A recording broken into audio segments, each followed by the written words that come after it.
आदमी बैठा है यार सामने से।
वो आदमी कौन बैठा वो कौन बैठा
मित्रों, बसंतीय नवरात्रि की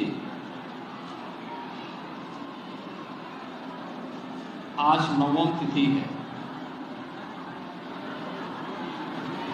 जगतजननी मां भगवती की सिद्धि प्रदान करने वाली पावन तिथि।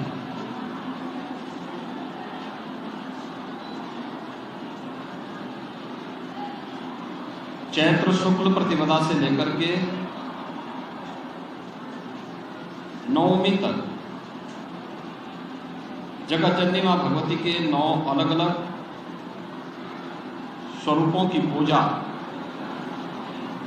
सनातन धर्मावलंबी करता है। और आज कन्या पूजन के साथ वासंतीय नवरात्रि का एक कार्यक्रम अब समारोह की ओर जा रहा है। ये मेरा सौभाग्य है कि मैंने अभी देवी स्वरूपा कन्याओं के पूजन का कार्यक्रम अभी यहाँ पर संपन्न किया है। वे सभी प्रसाद पा रही हैं।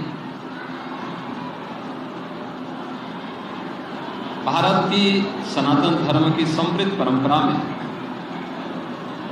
मातृशक्ति के प्रति श्रद्धा और सम्मान का भाव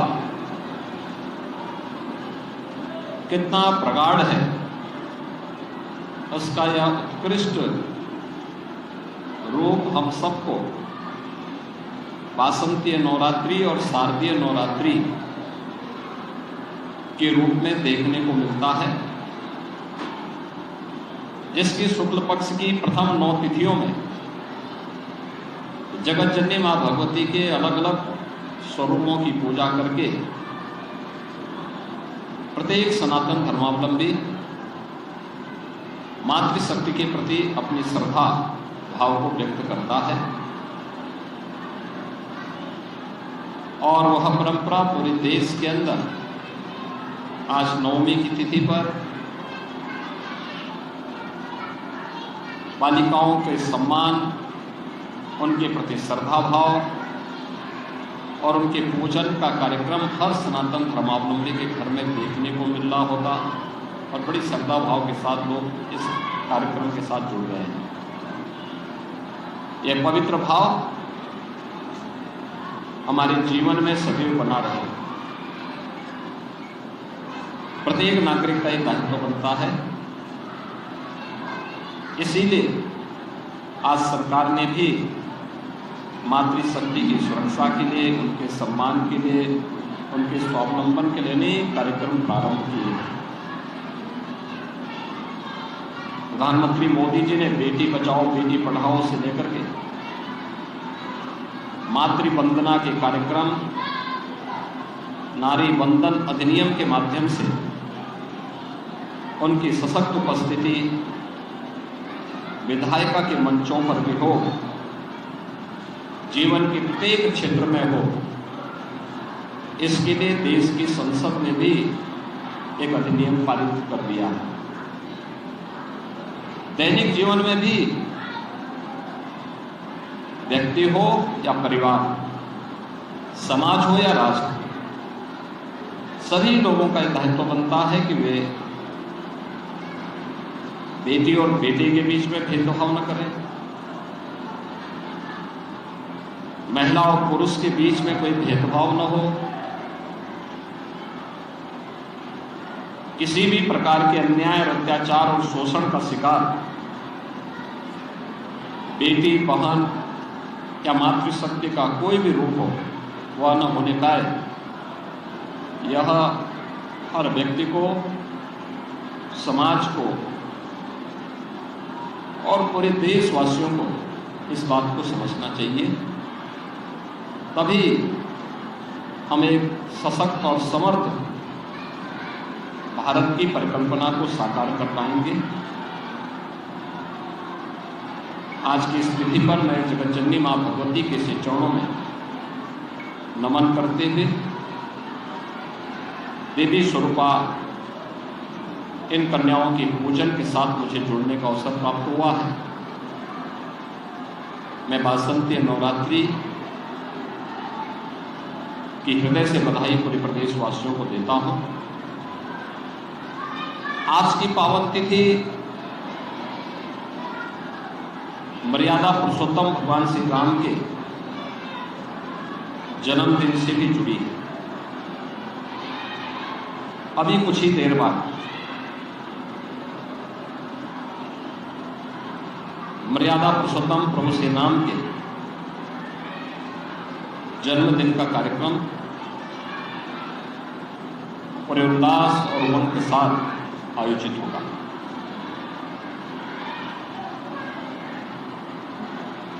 यहां पर कल से ही अखंड रामायण का पाठ चल रहा है। प्रदेश के हर देवालय में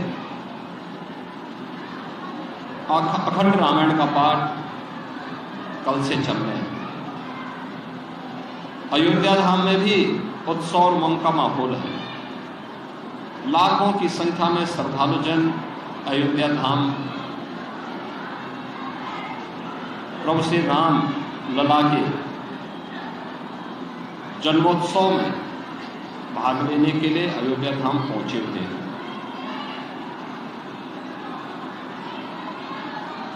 आज जगन नियंता भगवान सूर्य भी ठीक 12 बजे रामलला का सूर्य तिलक करने वाले हैं। 500 वर्षों की गुलामी की बेड़ियों को तोड़ करके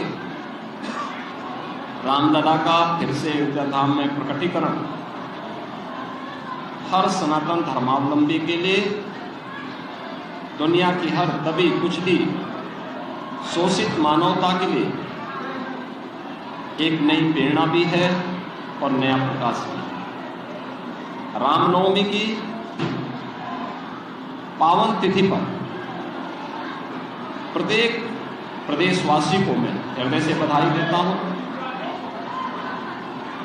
मर्यादा पुरुषोत्तम भगवान श्री राम हमें जीवन में एक मर्यादित आचरण करने, समाज को सम और विषम परिस्थितियों में धैर्य न खोकर चुनौतियों से जूझने के लिए उनका उच्च आदर्श हमें एक नई प्रेरणा प्रदान करता है। व्यक्तिगत जीवन हो या पारिवारिक जीवन, सार्वजनिक जीवन हो या राष्ट्रीय जीवन, सामाजिक रिश्ते हो या राष्ट्रीय रिश्ते, उनका निर्वहन कैसे होना चाहिए, मर्यादा पुरुषोत्तम प्रभु श्री राम का उच्च जीवन आदर्श हमें यह प्रेरणा प्रदान करता है। अभी 1 वर्ष पहले ही प्रधानमंत्री मोदी जी के कर कमलों से 22 जनवरी 2024 को अयोध्या धाम में 500 वर्षों का इंतजार करते हुए रामलला का प्रकटीकरण का कार्यक्रम संपन्न हुआ। प्राण प्रतिष्ठा का कार्यक्रम पूरी भव्यता के साथ, पूरी दिव्यता के साथ संपन्न हुआ। और आज यह सौभाग्य की बात है, प्रधानमंत्री मोदी जी स्वयं रामेश्वरम में भारत के पहले ऐसे ब्रिज का जो ऑटो मोड पर वहां से चलने वाले यातायात के लिए भी उपलब्ध होगा और उस पुल का इस्तेमाल यातायात के लिए भी किया जा सकता है, ऐसे ब्रिज का लोकार्पण भी रामेश्वरम में करने जा रहे हैं। रामेश्वरम हजारों वर्ष पहले भगवान राम ने भारत की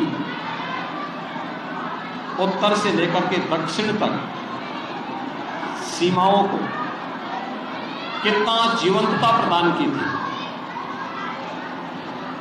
भारत के पवित्र धामों में से रामेश्वरम पावन ज्योतिर्लिंग में से रामेश्वरम हमें एक नई प्रेरणा आज भी प्रदान कर रहा है। इस अवसर पर मैं रामनवमी की हृदय से बधाई प्रदेशवासियों को देता हूं। आदरणीय प्रधानमंत्री जी के द्वारा विरासत और विकास की इस प्रक्रिया को आगे बढ़ाते हुए रामेश्वरम के इस अनुष्ठान के साथ जुड़ने और भारत के पहले ऐसे ऑटो ब्रिज को भारतवासियों को प्रदान करने के लिए हृदय से मैं प्रधानमंत्री जी के प्रति आभार व्यक्त करता हूं। प्रभु श्री राम का आदर्श हम सबको एक नई प्रेरणा प्रदान करता है।